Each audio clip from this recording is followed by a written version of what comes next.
Welcome to the Exceptional Sales Leader Podcast with Darren Mitchell. If you're a sales leader looking to take your leadership to a whole new level, then this is the podcast for you.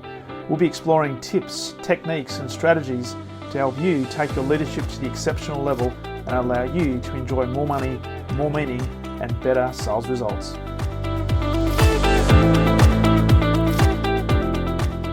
Welcome back to the Exceptional Sales Leader Podcast, and it is my absolute pleasure to welcome a man coming in from San Jose in California in the US, and it is a different time than originally we had scheduled. It's only 10:30 at night for him, but it was going to be 1:30 in the morning until we realised, no, you can't do that. You'd be sleeping looking at the back of your eyelids. Mr. Nathan Mark, welcome to the podcast. Happy to be here. I'm looking forward to this. You are and we were talking just before we press record. You are the author of and I'm going to say the recently released book because it's been out for about 6 months, The Mark Method. You're also the host of the Selling Trust podcast. You've got a number of episodes, been doing that for about 12 months. And you're also a salesperson. You're living the dream in selling in a pretty highly competitive environment in HVAC and dealing with mechanical contractors and all sorts of things. So love it. I'm gonna love this conversation. Never a dull moment, that's for sure. And the fact you're still up at 10:30 at night, wanting to talk to some Aussie bloke about sales and sales leadership is a sight to behold. So thank you. Hey, it's a passion, and I look forward to these kind of conversations. So Awesome. let's do Awesome. it. Love it. So always like to jump into the background of my guests, and I mean, there's been a lot that you've done, and I know you've had lots of experience in multiple different industries, including a big iconic brand, which you may or may not refer to, which I'll leave that to you. But can you talk a little bit about your selling background and how it's evolved over time, and particularly the catalyst for what you're doing today, particularly around the author of the book, being the author, but also the podcast and helping, I guess, lift the caliber of sales around the world. Absolutely. So it all started with a lemonade stand. Back in the But day. in all fairness, my brother and my sister and I, we actually did, like, in the summers, we would go and we would sell soda and cookies and chips down at the corner because our house used to be on the way to the city dump. So Okay. like the dump was like a mile and a half, over some hills back in the woods. And there were huge, semi trucks full of junk and you know all of these big construction vehicles that were always coming and going, and all these guys were suckers for a can of Coke and a bag of chips and some homemade cookies. And so we would clean house during the summer and make a bunch of money doing that, and then have money to fuel our 8-year-old adventures. Yep. So it's funny though, because my dad is in sales, or was, right? He's now retired. Hmm. Was in sales his entire life. And my mom was a teacher Hmm. for over 30 years. And what's really interesting is, the way that my life has kind of gone, it really has taken both of those careers of my parents and kind of culminated in me to be a very good mix, Hmm. right? I love to sell, but I love to teach, and you know, not to get too ahead of it, but that's why I wrote the book. That's why I have the podcast, is because I feel like I've gotten to a point in my career, I've gotten to a point in my life where I've done a lot of things. I've stood on the top of a lot of mountains and, you know, beat my chest and said, "Look at me, I'm so good." But that's lonely. Mm. And it's a lot more fun to impart knowledge. It's a lot more fun to see people win, to see them take a concept and their eyes light up and go, "Oh my goodness, like I never knew that." I get a real kick out of that. And so that's kind of why this has all started, happening recently, is a conscious decision to kind of give back and teach and coach and train and help others to Mm. you know do the things I've done and do them better and do them faster and experience similar kinds of successes. Um, you know, in terms of the path to get here, I got a degree in mechanical engineering, because I came from a very, very traditional household in the sense where it was you're going to either be a lawyer or a doctor or an engineer, right? Like that Even though your was, dad was the salesperson. yeah, yeah, funny enough, right? And he was just like, you need one of these three things is like that's kind of what you need to do. And I always wanted to go to school for business, right? And he was like, ah, don't do that.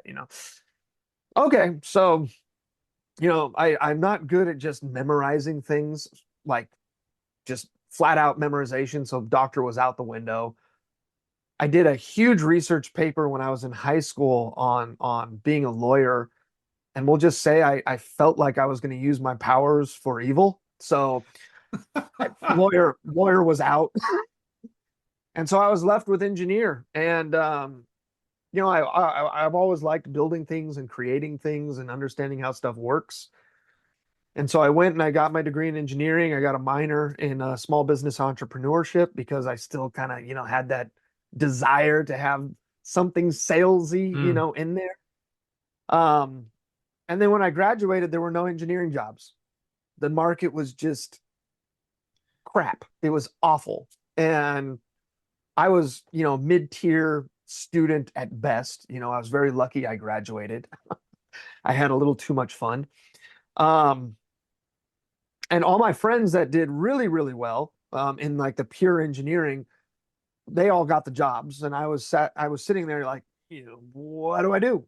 And the last couple years of school, there were a lot of group projects, and I started finding myself being the person presenting, Hmm. right? I was the one taking the information, giving the information, defending the information, from overzealous professors. And I was lucky enough to kind of reflect on that and realize, hey, you know what? If I like interacting with people and I like, you know, influencing people and talking to them and leading, then maybe that's what I need to do. And so I pivoted from looking at engineering jobs to looking at more leadership and management development jobs. And GE has a really good like management development program. So I kind of like looked at them. Raytheon has one, and then Coca-Cola Hmm. has one. And so I applied. I actually ended up getting into Coca-Cola.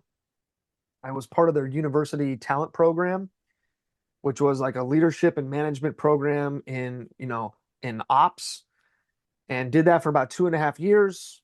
Successfully completed the program. Realized that ops was a crazy world that I am just not like, I don't know, my brain's just not wired for it. It's Yeah. just they're like just not my thing. Luckily though, speaking of relationships, I had a good friend of mine that graduated in the same class as me and ended up getting a career doing technical sales in HVAC. And he called me one day while I was still at Coca-Cola. And he said, hey, man, I just got this job and you need to work here. I Hmm. was like, what are you talking about? He goes, this job is you. I'm like, okay, like, explain yourself. He goes, you don't have to know a lot about engineering, but you got to be really good at talking to people and connecting. He goes, and that's all you did in school. You were never like great at the engineering piece, but you were always great at bringing everyone together. And I was like, thank you, I think. And so, I told him that, I appreciate it. I got this commitment with Coca-Cola right now that I got to see through. And so, he called me once a month for 7 months. Wow. And on month 7, I was ready to quit. He was ready to bring me in, and we did the thing. And I have been working, selling HVAC in one form or another for the last 14 years now. Nice. And And did what he planned or seeded as the opportunity that you'd be a good fit for? Obviously, being there for so long, there must have been a good fit. It is the best fit that I could ever imagine. Yeah. It's it fulfills so many different things. It fulfills the engineering piece and getting to understand a technical product and kind of sink my teeth into something and be a subject matter expert on a difficult thing. Hmm. But it's also it fills up my relationship tank. It fills up my people tank. It fills up my, let's make a deal and let's partner and let's, the soft skills that are just as or more important than those hard technical skills. Yeah. Yeah.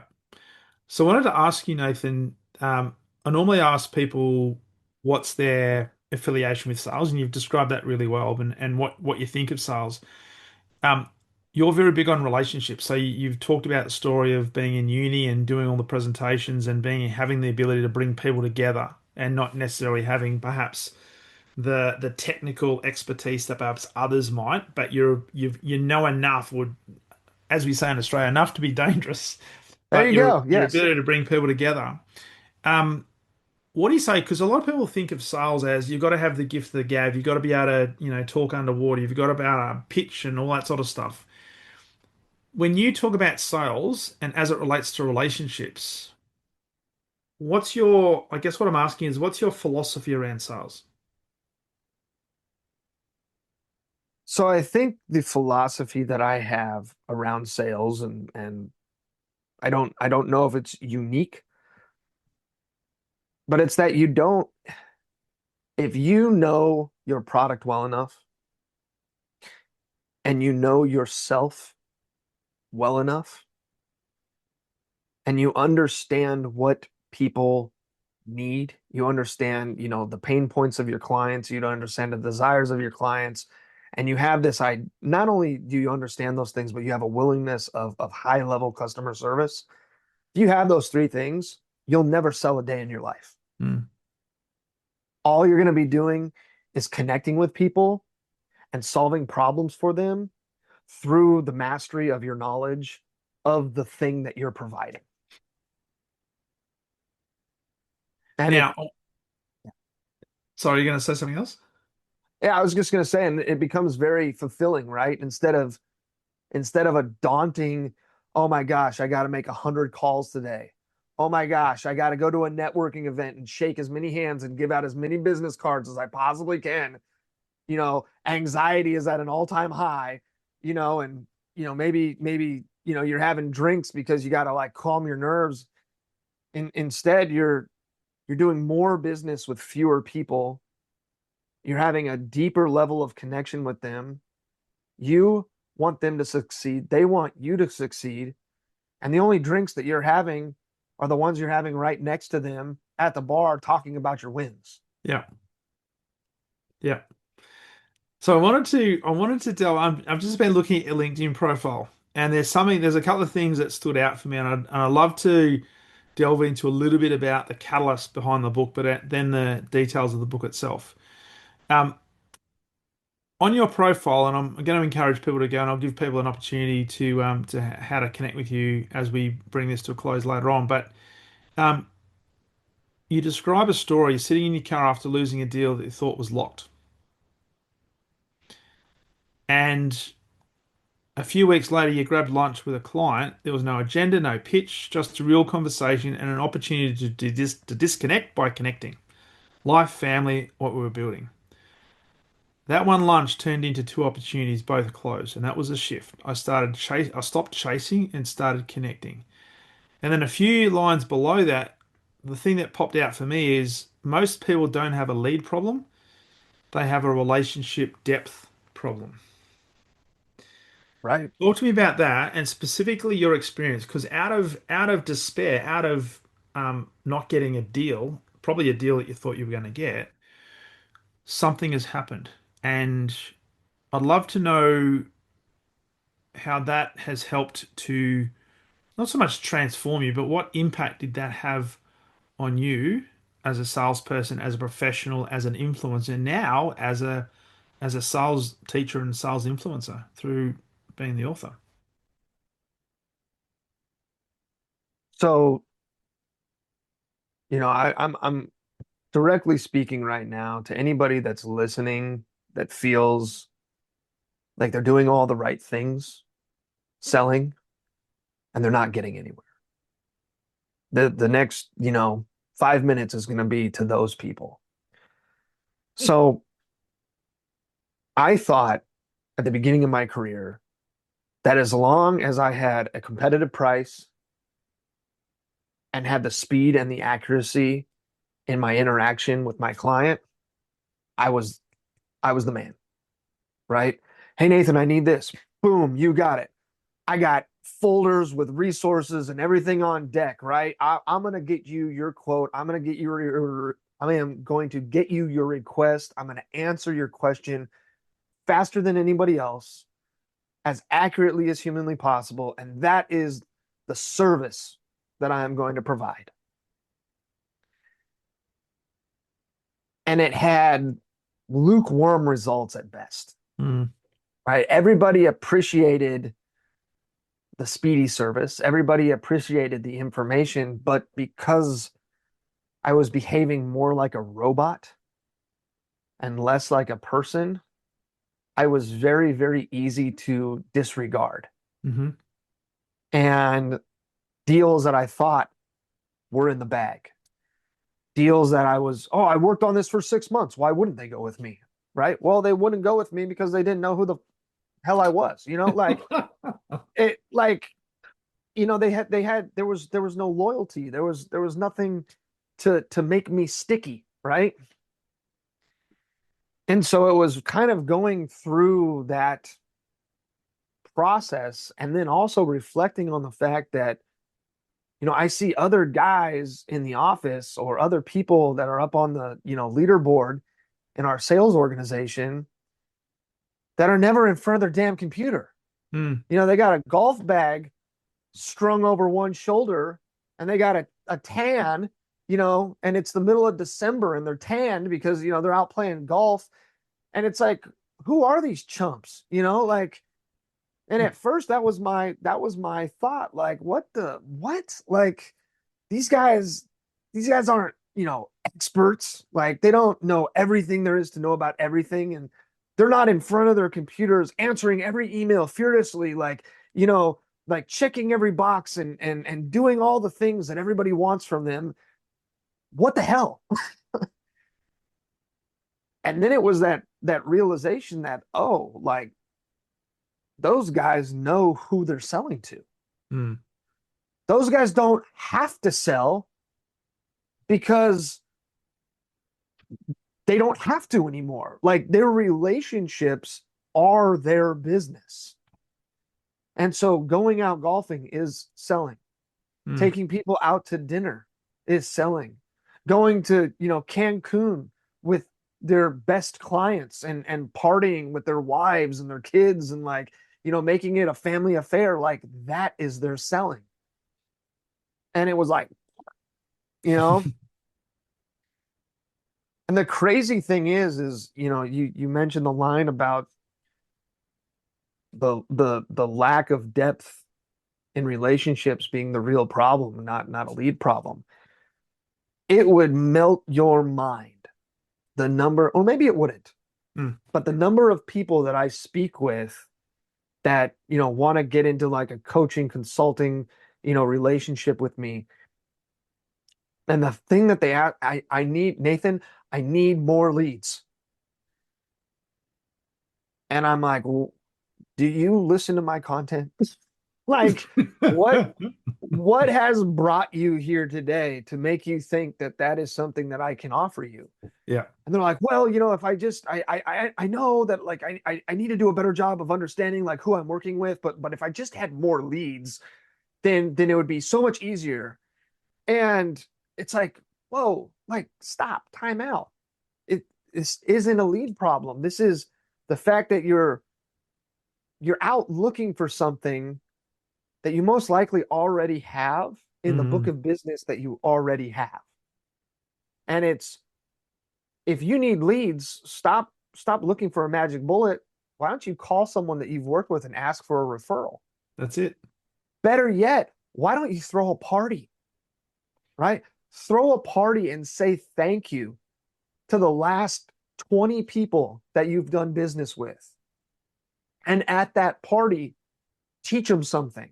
Mm. And then at the end of the party, ask for referrals or send out something that gets them to emote back to you to help you with your business. It's almost like people are scared. They're either scared or they don't know how to connect. Yeah.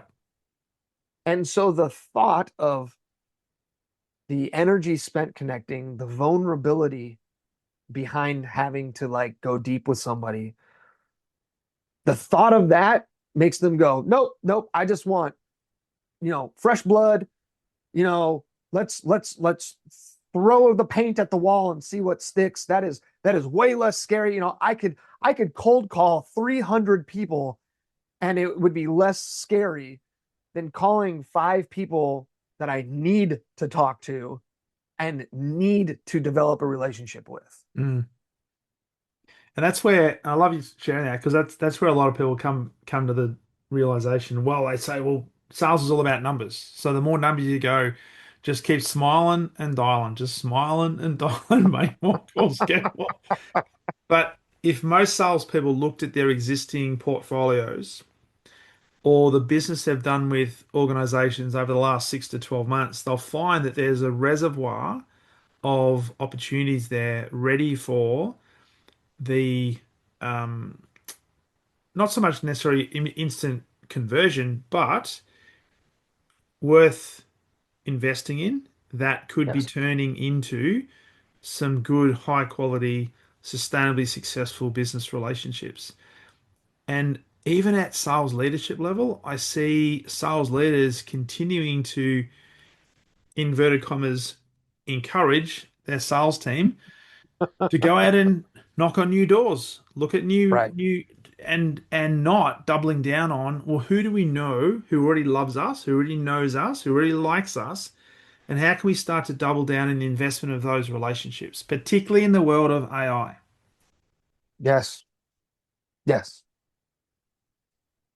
Yeah, because as these tools evolve right now that make mass communication easier and weirder, I Mm, guess. They it feels cheap, yep, right?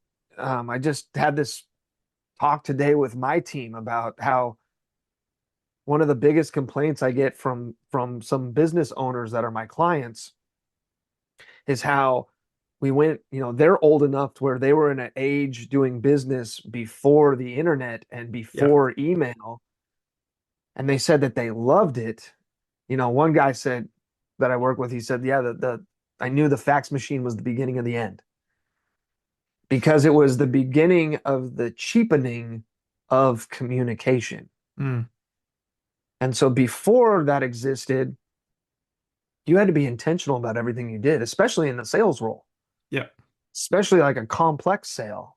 yep, You have to go sit down, bring a catalog with you, get out your pen and your calculator and the ruler and sketch stuff out and do calculations in front of your client. I mean, it becomes like this really intimate like moment that you're having with mm, them where you're working in front of them on a thing and they're sitting there watching you work, either going, dang, that's amazing, or hey, you missed a decimal place. Like,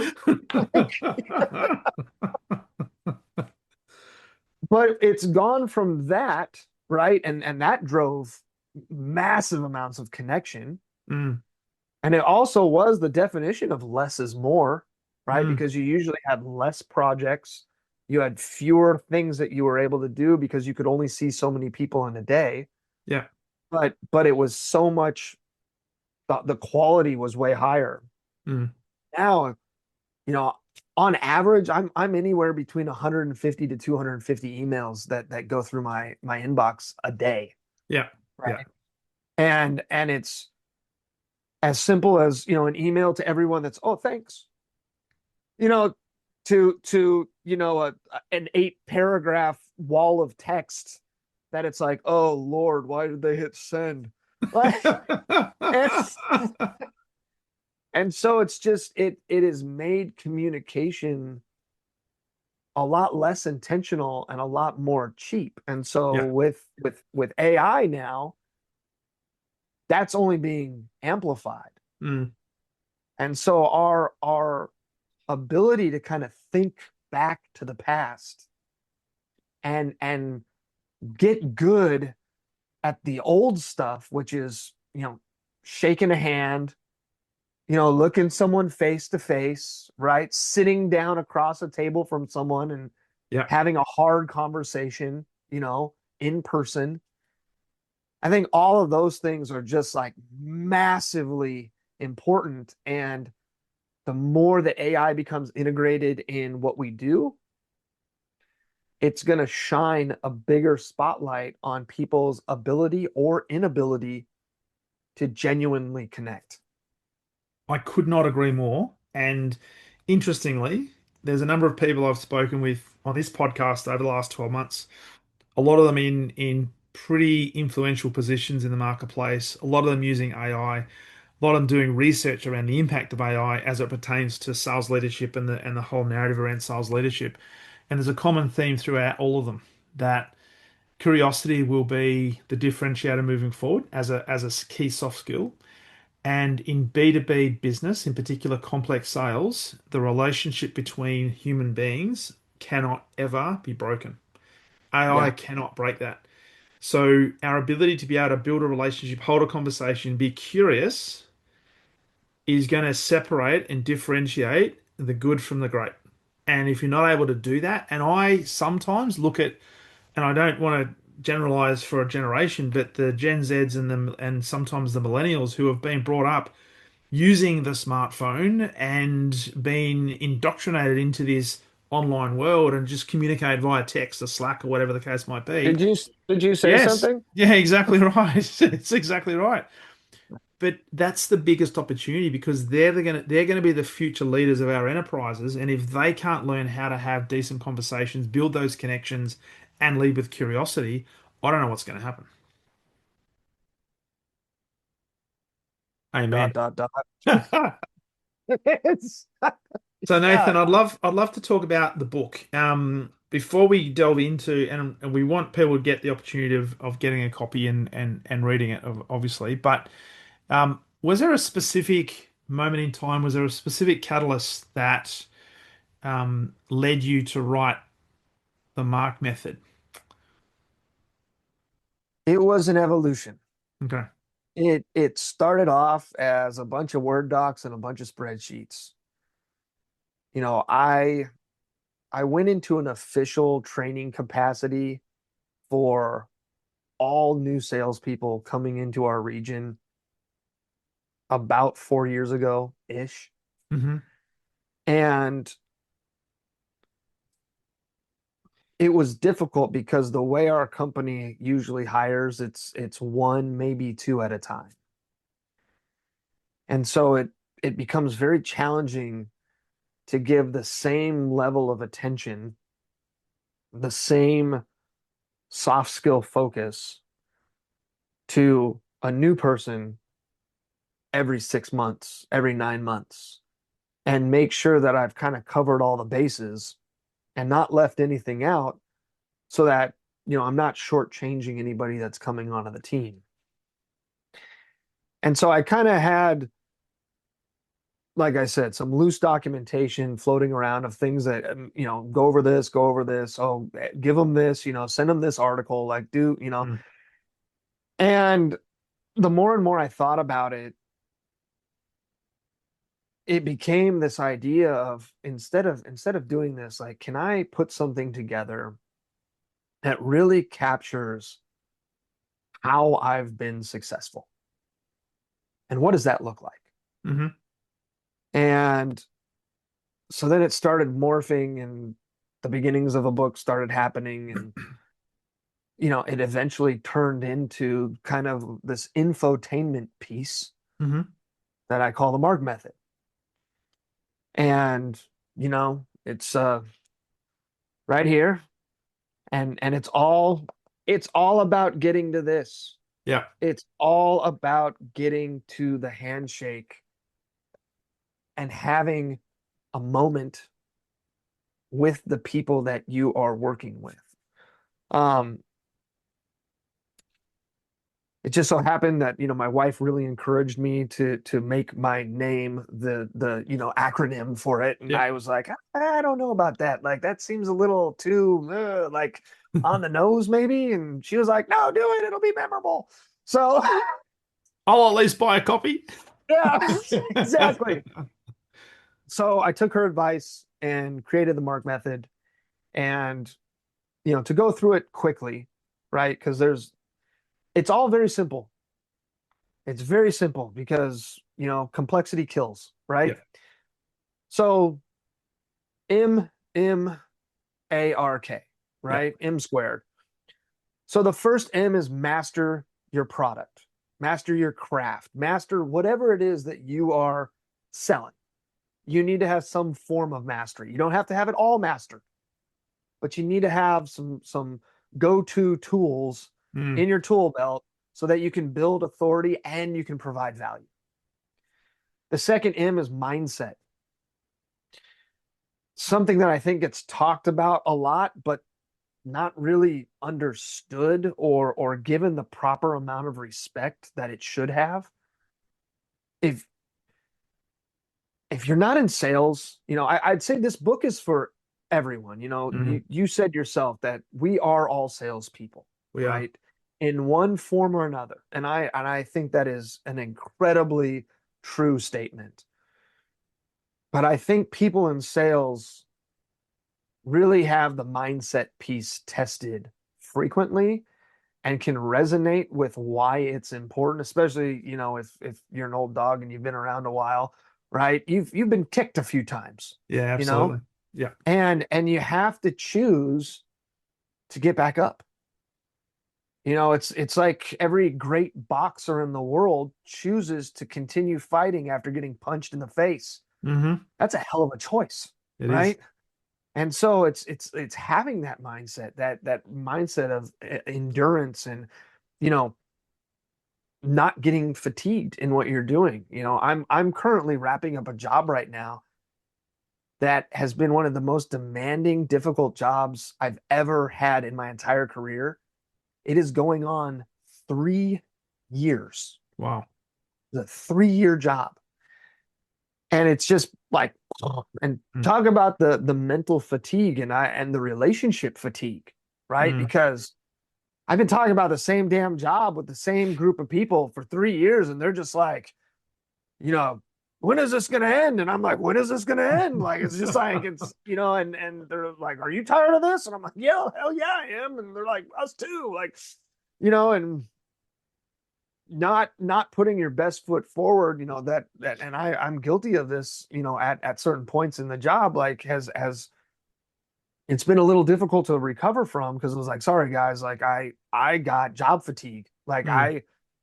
I had to shift my focus to other responsibilities because this was just sucking the life out of me. So mindset, we can talk about this for a very, very long time.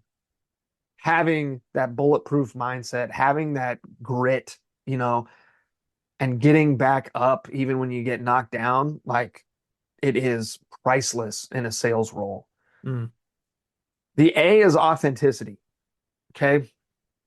Now, I was just talking to a gentleman a couple days ago, and we had fun talking about this because it seems like everywhere you look nowadays, authenticity is thrown around like a weapon, right? Like people weaponize authenticity now. Yeah. They're Yeah. like, oh, I'm just an asshole. That's my authentic self. Like, and it's crazy, right? Like they use authenticity as an excuse for bad behavior. And then they just say, oh, well, this is just me being my true self. So authenticity as it stands in the Mark method is professional authenticity. And professional authenticity is backed by self-awareness Mm. and personal growth. So that same person who's saying that they're an asshole, right? In a professional setting is going to go, hey, you know what? I'm a bit of an asshole. Mm. And that's actually holding me back. It is part of my authentic self and it needs to change. And so, what do I need to do to work on who I am authentically Yeah. to be better? Mm. Right. The other thing that blows my mind is when I'm, consulting with people and I'm coaching people and I ask them the question, hey, in 2 minutes, tell me what your brand is. Hmm. You know, what's your brand, Darren? So that question makes people spiral. Like a lot of people, like a Yeah. surprisingly large number of people are like, what are you talking about? Yeah. Like, well, who are you? Like, what are you all about? Like, you know, I don't care if you're a 6'4", 280 pound man and you like to like brush your hair on the weekends and, you know, use really nice skin products. Like, who are you? Like there's no shame in this game. Like you got to understand who you are. You got to understand like what your hobbies are, what your morals are, what your values are, what are lines that you won't cross. Like all of Mm. these things go into being able to positively affect people around you. Yeah. So moving on to the R, right? The R is for relationship. That piece kind of speaks for itself. There's a lot of different ways you can go with relationship. I think one of the biggest aha moments that I had while I was writing this book is in my role, there's actually three relationships that I have to focus on. I have to focus on my client relationships, Yeah. which are external, but just as important, I have to focus on my internal relationships, which are all my business associates internal to my company. Let's just say I was a lot spicier when I was younger, and I ran around the office with a torch and a Yeah. pitchfork, Yeah. and I was, you know, ready to go to war with anybody that like got in my way, right? Not acceptable. But then the third relationship is me and my vendors, Mm. right? And so if I don't have good, synergy and balance in those relationships and understand them for what they are, it's going to make my job all that much harder. The other thing that really was kind of like a aha moment was that relationships have a half-life. Mm. And the minute that you do good work with somebody, the minute that you celebrate something or you hang out or you have a fun moment or whatever, the minute that that's over, the relationship starts waning. Mm. A relationship that you've invested heavily in and spent a lot of time developing has a huge amount of time related to that half-life. And so you might be able to go weeks or maybe even months without seeing that person again, and it doesn't matter. Yeah. Meanwhile, if you don't invest much time and energy into someone, the minute you walk out the door, they're just like, well, Off they see you go. later. Yeah, yeah, you mean nothing to me, right? So this idea of relationship half-life really has to be respected by a salesperson who's trying to build and Mm. grow and develop relationships. I And love that. then we move on to the K, and the K is keep it simple, right? I said earlier, complexity kills momentum. The minute that you find yourself struggling in your business, I mean, shit, even in your life, right? Mm. Because tasks or the things that you have to do are complicated or difficult to accomplish, it's time to take a step back and evaluate what it is you're trying to do and how it is that you're trying to do it and see if there's a Mm. better way. Mm. You know, it's a lot of times the idea of keeping things simple and making repeatable steps, there's power in simplifying things. It's a lot like breathing, Mm, right?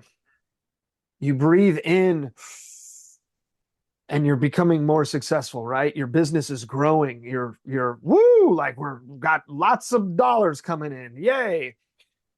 But then you hit a point and you have to breathe out. And it's going to go down. It's going to mm. come back to earth and you're going to start experiencing not success Yeah. because you're becoming overwhelmed with all these things that are coming into your business. And so you are going to take a bit of a step back. And in that moment of stepping back, you have to figure out, all right, how do I stop the decline, find stability, simplify my processes, simplify my approach, and then take another breath in. Yeah. Yeah. I love And that. so that's the Mark method, right? Master your craft, master your mindset, understand your authentic self, focus on relationships, both internal, external, and third party, and then always be looking at ways to simplify in order to magnify. And the thing about that is it's not to simplify, but it's not complex. So nothing you've spoken about is beyond the realms of achievable for anybody listening to this. But what's interesting, and I love your take on this, certainly in Australia, we've got organizations and sales leaders and sometimes sales professionals that take the what seems to be quite simple and turn it into something really complex because they Yes. often come from a position of it can't be this simple. Well, yes, it can be. And why can't Yes. it be? So keeping it simple is a really important thing, and it's not to overplay the point, but you've got to look for ways to improve and drive synergies because if you make it simple, if you make it easy, if you make it based on common sense, there's more likely that more people can now actually adopt the same model, and that's where you get your leverage in your scale. Yeah, absolutely. Yeah, love that. So Love that. the one thing that I will say that kind of struck me after I was done writing this is the first three parts of this method are all internal. Mm, It's all putting, your oxygen mask on first. You have to learn to help yourself. You have to focus on yourself. You have to make sure that you're good mm, and that you're in the right headspace and that you're, solid in order to be able to effectively do the R and the K. mm. Yeah, and that then helps the R and the K really supercharge the results because you put the work Absolutely. in of yourself. Because it's funny you should say that because there's lots of people, both sales related and non-sales related, that they tend to change roles or they change positions and sometimes they change companies and they say, God, this company's as bad as the company I've just left. And this role's no better than the role I've just come from. Without the realization that, in fact, the problem or the challenge is the person staring back at them in the mirror. Yes. Yes. Yes. It's fascinating. It's fascinating. Hey, we touched a little bit on. I'm conscious of time, so I want to bring this to a close as well, just respectful of how late it is for you. We touched a little bit about AI, and I'd love to just get your sense of, as a person still in the, I guess, the selling game, how has Yeah. I guess, penetrated, infiltrated your industry, and what's your relationship with AI in your role currently? And is it, do you see it as an enabler, or are you seeing it as something that's not? So what's really interesting is, being in HVAC, it's an old school industry, right? It is a slow to change. There's lots of technology, but not a lot of technology, right? Physics hasn't changed recently. And That's so it's right. literally, you know what I mean? It's literally making new equipment to do the same thing that we were having it do 150 years ago. And so with that being said, it's really interesting because the industry is slow to adopt.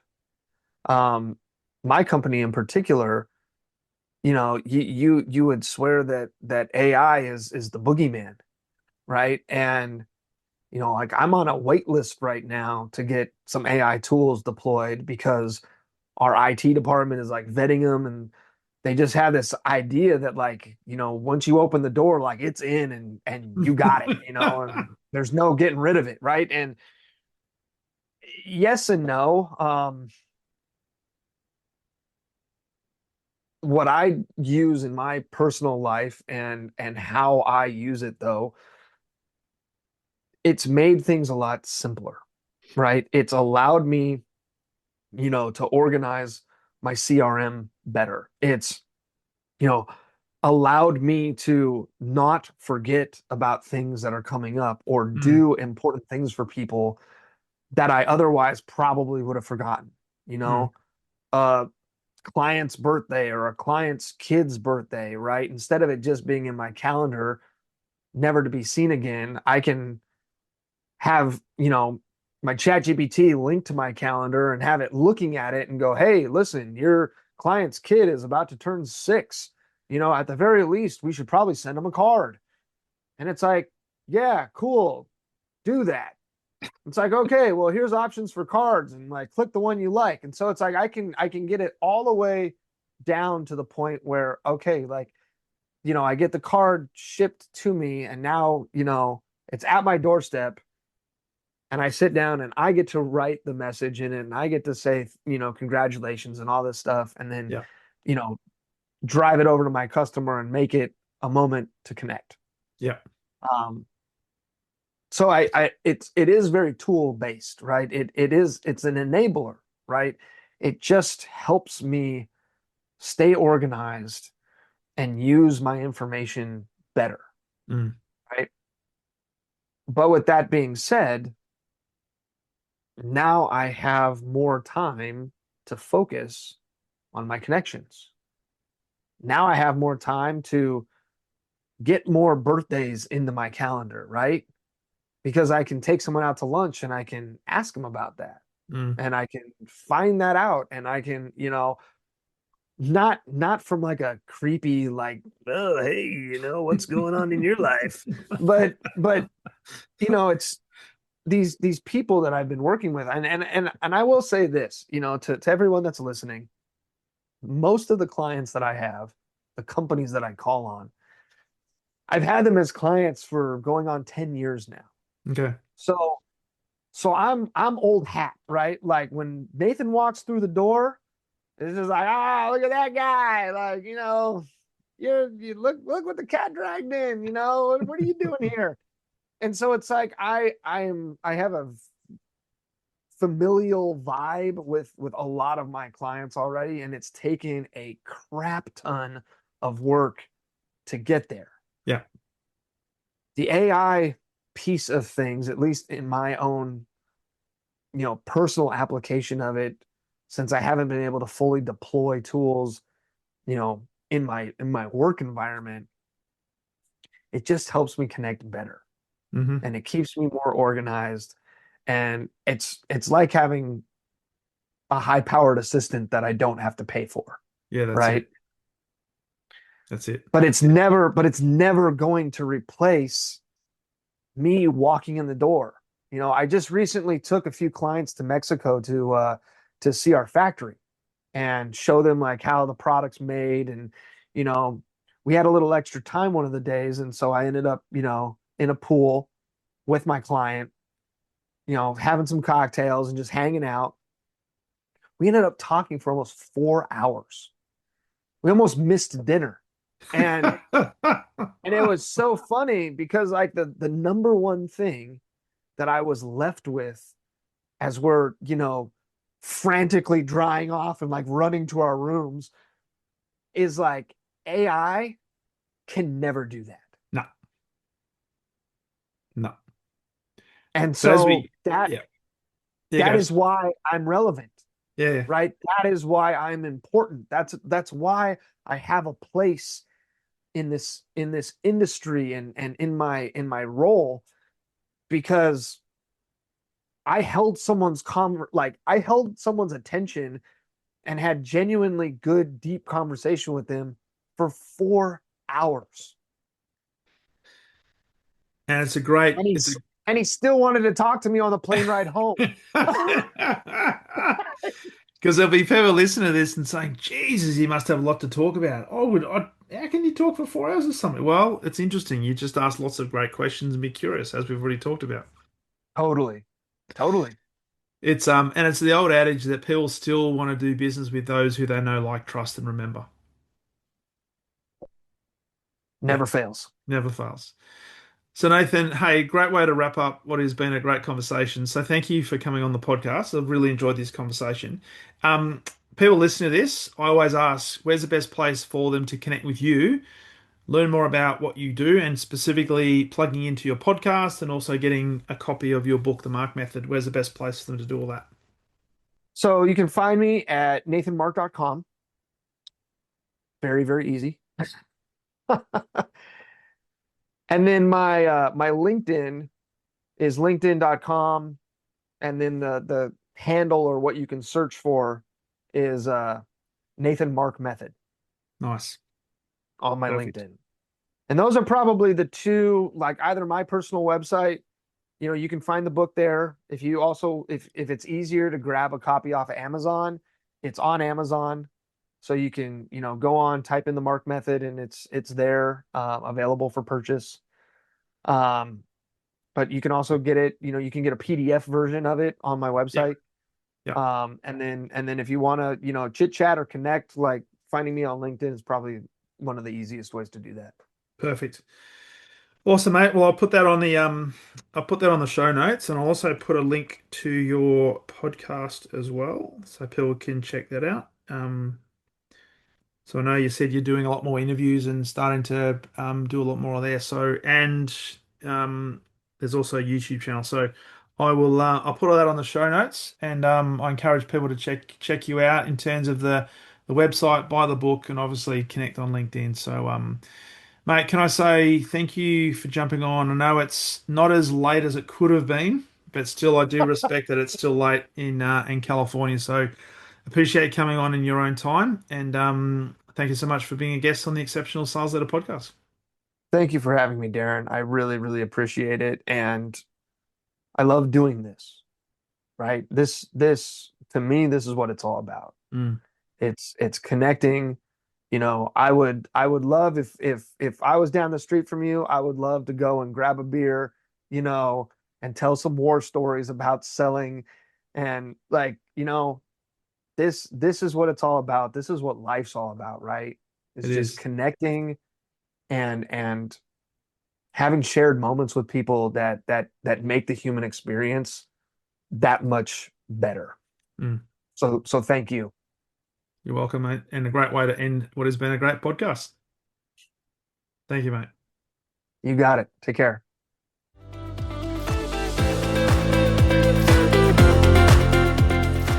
Thank you for listening to the Exceptional Sales Leader podcast. I trust the information in this episode has been helpful in your journey towards becoming exceptional. And remember, please take the time to rate the show, subscribe to the show so other people can find it. But also, if I can help you, jump on my calendar, go to leadwithdarren.com, and let's have a conversation about how I can help you along your journey to being exceptional.